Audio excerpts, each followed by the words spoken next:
तो guys welcome back दोस्तों, आज मैं इस वीडियो में साउंड इफेक्ट के बारे में जानने वाले हैं। अगर आप एक फैक्ट वीडियो क्रिएटर हो और साउंड इफेक्ट का यूज नहीं करते हो तो तुम्हें ये वाला वीडियो फुल वॉच करना है। साउंड इफेक्ट का यूज करने से आपका वीडियो का क्वालिटी बहुत ज्यादा इनहेंस हो जाता है। जैसे कि मैं आपको कुछ एग्जाम्पल बताता हूँ।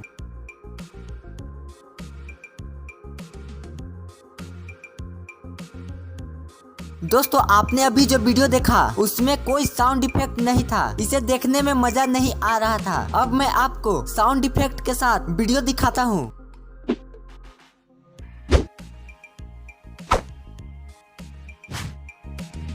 ये देखने में बहुत मजा आ रहा था। अब मैं आपको कुछ और दिखाने वाला हूँ। जैसे कि आप अपने ऑडियंस को कुछ इमेज दिखाना चाहते हो तो कुछ ऐसे।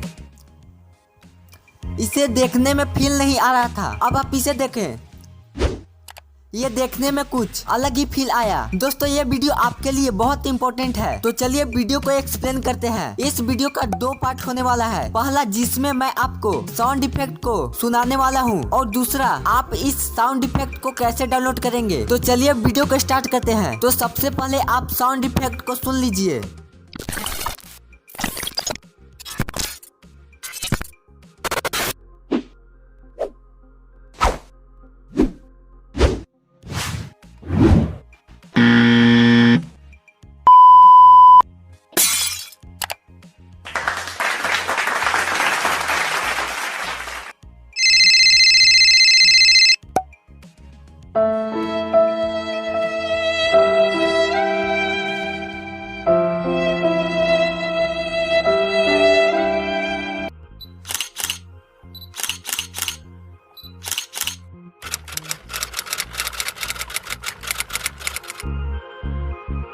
पार्ट 2, अगर आप इन सभी साउंड इफेक्ट को डाउनलोड करना चाहते हो तो दिए हुए लिंक पे क्लिक करें और आपको वहां से सभी साउंड इफेक्ट को डाउनलोड कर लेना है। आज के वीडियो के लिए इतना ही। आप इन सभी साउंड इफेक्ट को अपनी वीडियो में यूज जरूर कीजिएगा। ऐसे ही वीडियो देखने के लिए हमारे चैनल को सब्सक्राइब करें और वीडियो को लाइक कर दें। तो मिलते हैं एक और नए वीडियो में।